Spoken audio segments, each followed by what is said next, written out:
A principis del segle XX, Terrassa vivia un moment de transformació i creixement industrial. La ciutat necessitava espais públics per a l'esbarjo i la socialització dels seus habitants.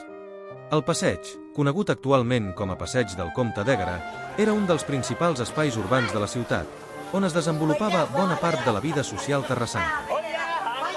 En aquest context, l'any 1904 sorgeix la iniciativa de construir un templet al mig del passeig, una estructura que serviria com a escenari per a concerts i altres activitats culturals.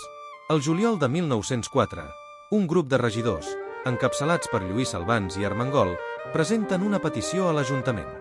Frecuentemente se lamentan nuestros convecinos de que no exista en Terrassa, como en otras poblaciones de España y del extranjero, un sitio público ameno donde poder solazar la sociedad tarrasense durante el año en señalados días, muy especialmente en verano. La proposta va en direcció d'establir un templet al mig del passeig. La petició es va presentar al ple del dia 4 d'agost, presidit per l'alcalde Alfons Maria Ubach i Solà. L'objectiu era dotar la ciutat d'un lloc d'esbarjo pels terrassans, on es poguessin celebrar concerts i altres activitats culturals. La proposició presentada al ple del 4 d'agost de 1904 contenia els següents acords. 1. Construcció d'un edifici templet de pedra i ferro, capaç per contenir còmodament unes 60 persones. 2. Obertura d'una subscripció entre els veïns del passeig per costejar l'obra, amb l'Ajuntament cobrint la resta. 3. Gestió per part de la Junta de l'Hospital Casa de Caritat i la Junta d'Auxili, amb els beneficis destinats a obres benèfiques. 4. Celebració de concerts i altres activitats, tots els diumenges i dies festius. 5. Cessió municipal del dret d'establir cadires i bancs al passeig sense arbitri. 6. Concerts al matí a l'hivern i a la tarda i nit a l'estiu. La construcció del templet. 23 d'agost de 1904, aprovació de la proposta al ple municipal. 8 de maig de 1905. Projecte arquitectònic signat per Antoni Pasqual i Carretero. La construcció del templet va generar certa controvèrsia. El regidor Plans va qüestionar les atribucions de Salvans per construir-lo d'esquenes a l'Ajuntament. Salvans va respondre que ho feia en virtut de l'acord pres pel ple l'agost de 1904 i mitjançant subscripció voluntària entre els veïns.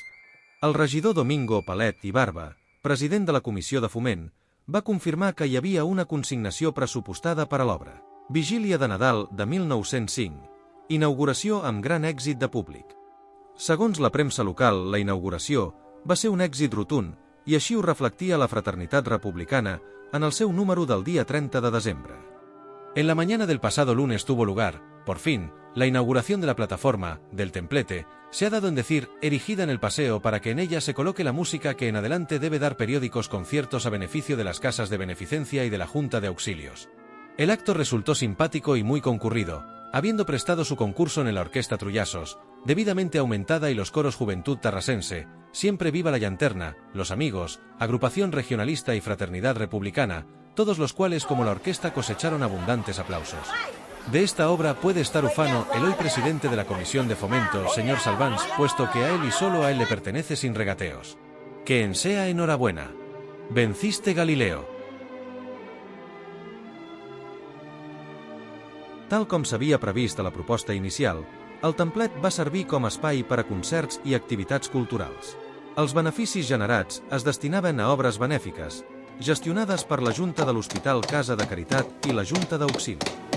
El templet es va convertir en un punt de trobada important per a la societat terrassanca durant les primeres dècades del segle XX.